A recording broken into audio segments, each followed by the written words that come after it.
At exactly 2:13 a.m., the power in the entire neighborhood suddenly went out, and in that darkness, someone slowly pulled back the curtain on the second-floor window of the house across the street. That was the first time Ryan saw him, a little boy standing silently inside the window. But no child had lived in that house for the last 8 years. Cold wind moved through the quiet streets of Ashwood, California. Tree branches scratched against each other in the dark. Yellow streetlights flickered weakly across the empty neighborhood. Ryan Carter unloaded boxes from the back of his SUV and smiled tiredly. Finally, a new beginning. His wife Emily stood near the porch, arms crossed against the cold. "I don't know why," she said softly, "but this place feels creepy." Ryan laughed. "Every old neighborhood looks creepy at night." Their 10-year-old son, Noah, pointed across the street. "Dad, look at that house." Ryan turned. The house looked completely different from the others. The paint had peeled off years ago. The windows were always shut. Dead grass covered the yard. And the strangest part, the old swing hanging from the tree was moving slowly on its own. Creak, creak, even though there was no wind. Emily frowned. "Does somebody live there?" A deep voice suddenly spoke behind them. "Don't stare at that house too long." All three turned. An old man stepped out of the darkness, white beard, shaking hands, eyes filled with fear. "Name's Mr. Jenkins," he said. Ryan shook his hand. "Ryan." But Jenkins kept glancing nervously toward the house. "Noah, go inside," Emily said quietly. The moment Noah entered the house, Jenkins leaned closer to Ryan. His voice dropped to a whisper. "If you hear voices coming from that house at night, don't answer them."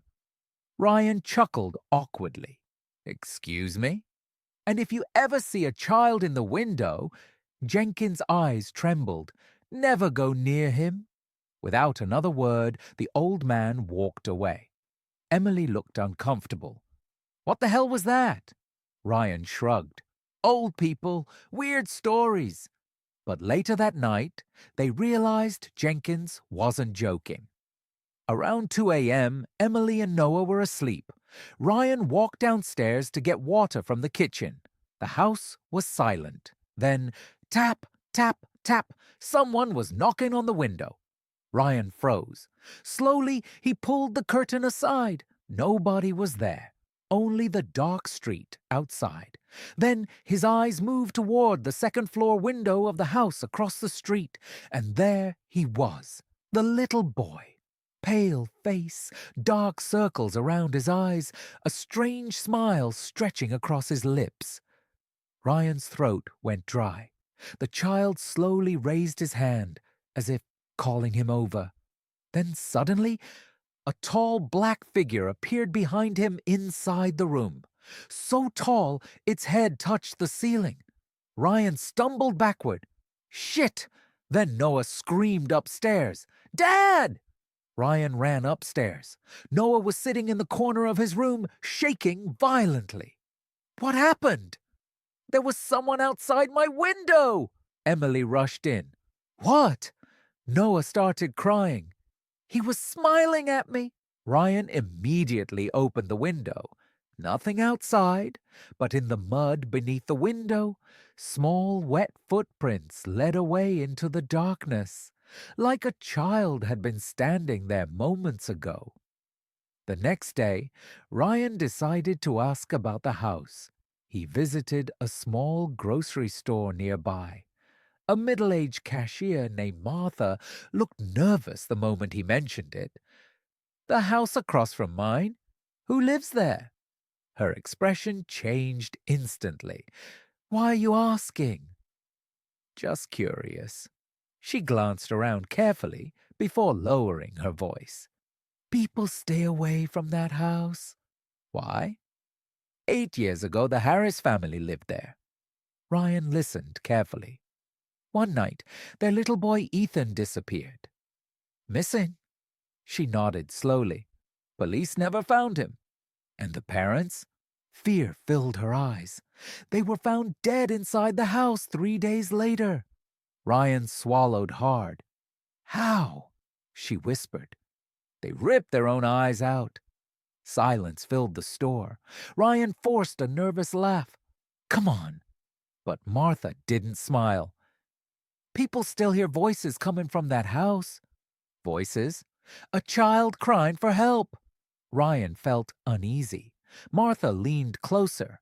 If a child ever asks you to open the door at night, her voice shook. Don't do it. That night, rain poured over Ashwood. Thunder shook the windows. Emily looked terrified. Ryan, maybe buying this house was a mistake. Before Ryan could answer, ding dong. The doorbell rang. 1:47 a.m. The entire family went silent. Ding dong. Ryan slowly walked toward the front door. Who is it? For several seconds, nothing. Then a child's voice whispered, Can you help me? Emily stepped back immediately. No. Noah grabbed her arm tightly. The child spoke again. I can't find my parents. Ryan's heartbeat quickened. The voice sounded innocent, like a scared little boy. Emily whispered desperately, Don't open it. Then the child quietly added, Mr. Jenkins said you would help me. Ryan's face went pale. Slowly, he looked through the peephole, and his blood froze. A little boy stood in the rain, the same boy from the window. But the worst part, the rain wasn't touching him. It passed straight through him. Then the boy slowly lifted his head and looked directly into the peephole, smiling. Thick black blood began streaming from his eyes, and at that exact moment, heavy footsteps echoed upstairs. Thud, thud, thud, like something enormous was walking across the ceiling. Emily screamed, Noah is upstairs! Ryan sprinted toward the staircase, but halfway up, he stopped. A massive black figure stood motionless in the hallway, and behind it, Noah, standing completely still. His eyes were entirely black. He slowly looked at Ryan. Dad. Then his lips stretched open unnaturally wide, and another voice came out, an old, horrifying voice. He finally found us! The freezing air in the hallway became unbearable. Emily screamed from downstairs, Ryan! But Ryan couldn't move. The thing standing there wasn't Noah anymore. The shadow behind him was impossibly tall. Its long claws scraped slowly against the wall. Scratch! Scratch! Scratch! Ryan whispered shakily. Noah, buddy, come here. Then Noah's neck twisted sideways with a sickening crack. Crack! Emily reached the stairs and screamed in terror. Oh my God! Suddenly, the entire house went dark. The lights died instantly. Children started laughing upstairs. Not one child. Dozens. Soft giggles echoed through the darkness. Ryan turned on his phone flashlight, but the second the light appeared, Noah and the shadow were gone. Only wet handprints remained smeared across the walls. Emily started crying. Where's Noah? Then thud, thud, thud! Something heavy dragged across the attic floor above them. Ryan grabbed the flashlight. Stay here! No! But he climbed toward the attic anyway. Each wooden step creaked beneath his feet. The attic smelled rotten, wet, like dirt and mold. Whispers floated through the darkness. Help me. Please, Dad. Ryan's hands shook as he scanned the room with the flashlight. Then suddenly, he saw Noah sitting in the corner with his back turned. Noah!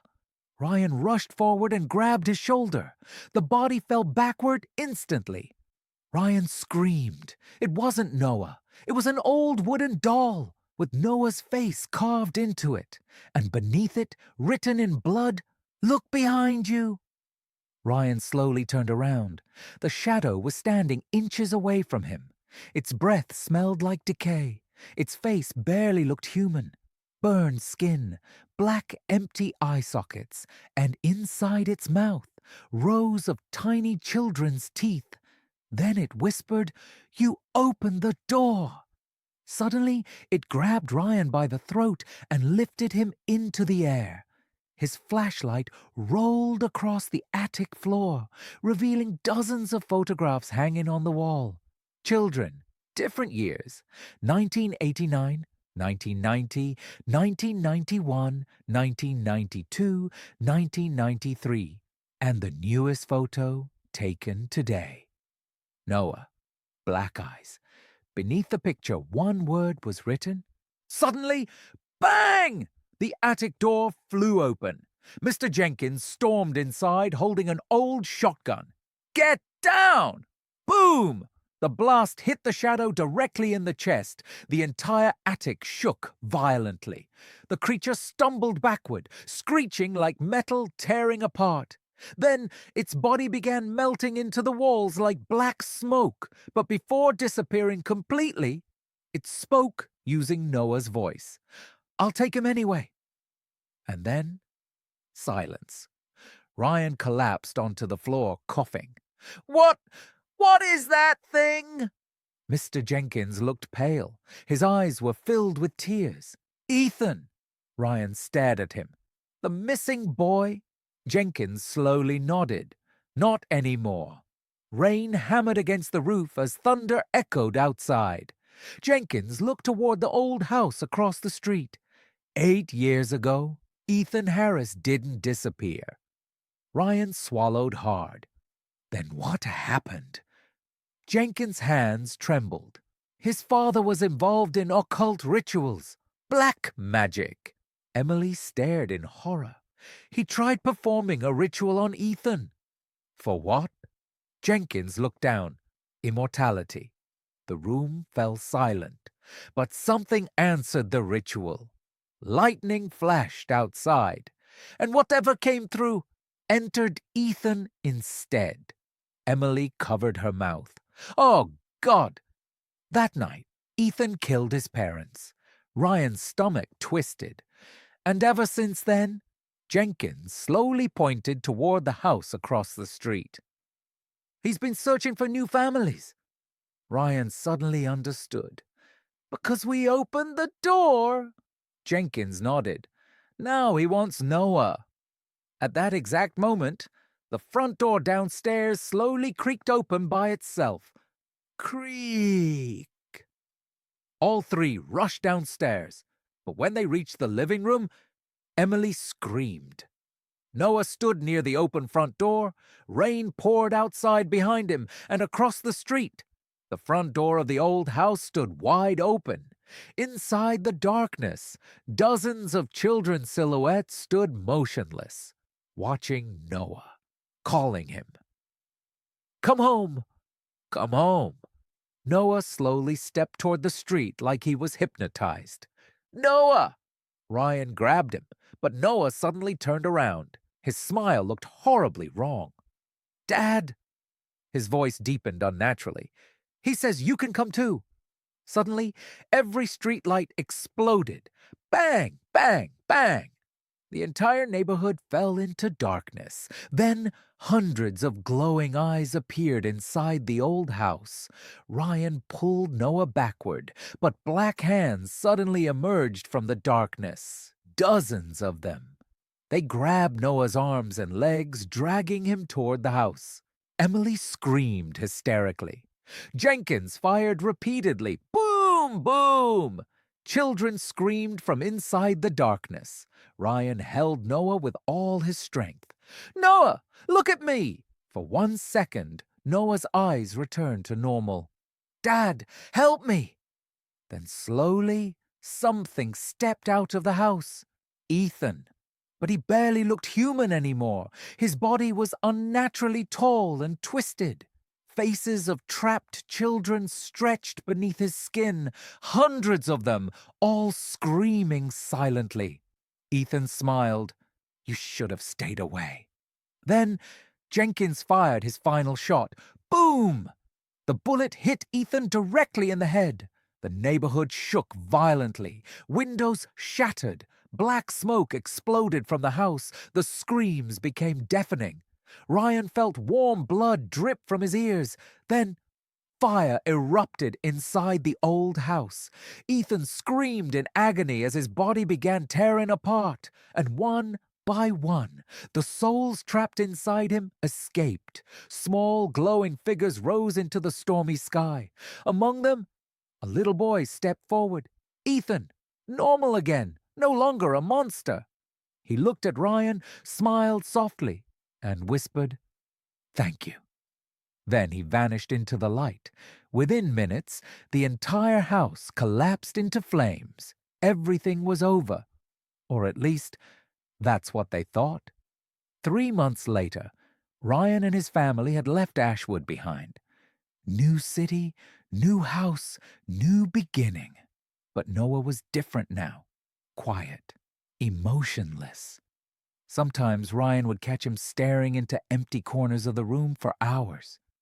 One night, Ryan entered Noah's bedroom. "You okay, buddy?" Noah stood near the window, staring outside. Slowly, he turned and smiled. Ryan froze instantly. It was the same smile. Cold, wrong. Then Noah whispered, "He says he's still hungry." And suddenly, tap, tap, tap, something knocked softly from inside Noah's closet.